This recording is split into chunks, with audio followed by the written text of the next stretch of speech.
আইন অনুযায়ী যে কোনো অপরাধের শাস্তি আছে, কিন্তু মানসিক টর্চার যারা করে তাদের কোনো শাস্তি হয় না কেন? হ্যালো এভরিওয়ান, আসসালামু আলাইকুম। আশা করি সবাই ভালো আছেন। আলহামদুলিল্লাহ, আমিও খুব ভালো আছি। সকালের নাস্তায় ছিটা রুটি করেছিলাম। সো আমি এখানে শুধু চালের গুঁড়া, ময়দা, আদা রসুন বাটা আর লবণ আর হলুদ পানি দিয়ে মিক্স করে একটা ব্যাটার তৈরি করে নিয়েছি। সো এটা আমি ভালো করে দেখালাম না, আর দেখানোর ইচ্ছাটা আমার হয়নি কেন, যে চালের গুঁড়াটা আমি কিনেছি সেটা এত একটা ভালো হয়নি, আর বাহিরে চালের গুঁড়া যেটা বিক্রি করে বাজারে সেটা কেন জানি আমার কাছে ভালো লাগে না। ছিটা রুটি বা যে কোনো কিছুই না ভালো হয় না। বাসায় যদি আতপ চাল মানে ধুইয়ে শুকিয়ে তারপর যদি ভাঙানো হয়, আমি মনে করি ওটাই বেস্ট। ওটা দিয়ে সবকিছু পিঠাগুলো খুব সুন্দর হয়। আর যাই হোক, এর জন্য আমার মনটাও খুবই খারাপ। কি আর করার, যতটুকু আছে বানিয়ে ফেলবো, তাই কোনো মতো বানিয়ে নিলাম। তাই আর এই বেটারের রেসিপিটা আর আমি শেয়ার করলাম না। আচ্ছা, আইন অনুযায়ী কিন্তু প্রতিটা অপরাধের কিন্তু শাস্তি আছে, কিন্তু মানসিক অত্যাচারের কি কোনো শাস্তি আছে কিনা আমি জানি না। যারা মানসিক টর্চার করে এদের কি কোনো শাস্তি আছে কিনা, বা এদের নামে কি কোনো মামলা করা যায় কিনা, এরকম আসলে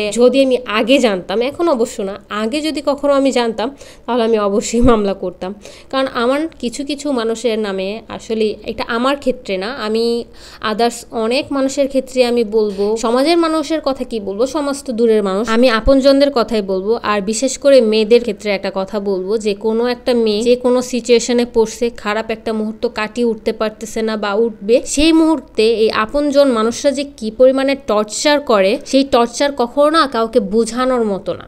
এটা যাদের ক্ষেত্রে হয় বা যাদের সাথে হয় শুধু একমাত্র তারাই বলতে পারবে। আমি এরকম হাজারো মেয়েদের কাহিনী দেখছি বা শুনি, মানে টিভিতে দেখি, তারপরে ইউটিউবে এত জায়গায় এত কাহিনীগুলো দেখি আর শুনি। সব কিন্তু এই কি করে, রিলেটিভস, আপনজন, এই সেই ভাই বোন মা, এরা টর্চার করে, প্রচুর টর্চার করে। কিছু একটা হয়েছে একটা মেয়ের সাথে, সেই ক্ষেত্রে যে কি পরিমাণে টর্চার করে, টর্চারগুলো কথার মাধ্যমে প্রতিটা দিন যদি একই কথা কাউকে বলা হয়, এই টর্চারগুলো কি ধরনের মানসিক টর্চার, এটা কখনো কেউ বুঝবে না। এটা যার সাথে হয় শুধু তারাই বুঝবে, এছাড়া কাউ বুঝবে না, উপর দিয়ে কোনো মানুষই বুঝবে না। এটা অবশ্য সব মানুষের ক্ষেত্রে কিছু কিছু হয়ে থাকে, বিশেষ করে এটা মেয়েদের ক্ষেত্রে হয়। যাই হোক, আমার মনের একটাই খালি ক্ষোভ, এইসব মানুষদেরকে ধরে, মানে যারাই একটা কথার বাহির, মানে একবার বলছে ঠিক আছে, বুদ্ধি দিতেই পারে, বলবে যে ভালোর জন্য বলছি, ভালোর জন্য একবার বলতেই পারো, বারবার বলার কোনো প্রয়োজন। তাদেরকে ধরে ধরে না, আমি মনে করি যে মামলা দিয়ে একদম জেলখানায় ঢুকে দেওয়া উচিত। সব অপরাধের আসলে শাস্তি আছে, এদের কেন শাস্তি নেই? আমি তো মনে করি যারা মানসিক টর্চার করে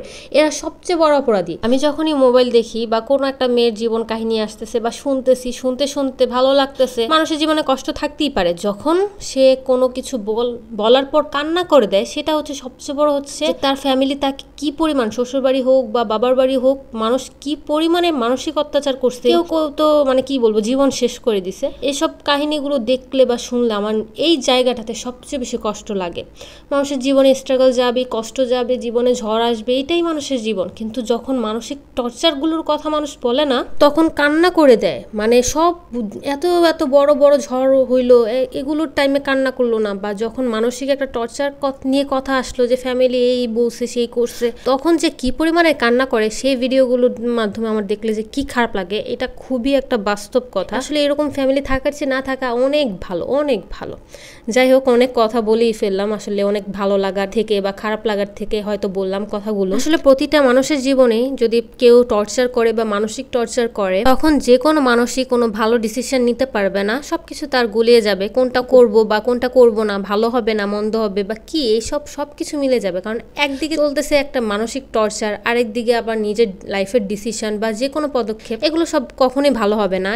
এরকম টাইপসের যদি ফ্যামিলি কারো লাইফে থাকে, তাহলে তাদের লাইফ আসলেই ভালো হবে না। ভিডিওর লাস্ট পর্যায়ে চলে আসছি, ছিটা রুটি দিয়ে মাংস, এটা খুবই মজার লাগে। অনেকেই ছিটা রুটিতে হলুদ ইউজ করে না, সাদা রুটি বানায়, আর আমি একটুখানি হলুদ ইউজ করি, কারণ আমার শাশুড়ি আবার অলওয়েজ হলুদ ইউজ করে। সো ওনারটা দেখতে দেখতে আমারও একটা অভ্যাস হয়ে গেছে। যাই হোক, যারা বাসায় রেগুলার ছিটা রুটি খান তারা তো অবশ্যই আমাকে কমেন্টে জানাবেন, বা কারা খাননি তারাও জানাতে পারেন। আজকের ভিডিওটা এই পর্যন্তই। সবাই ভালো থাকবেন, সুস্থ থাকবেন, আল্লাহ হাফেজ।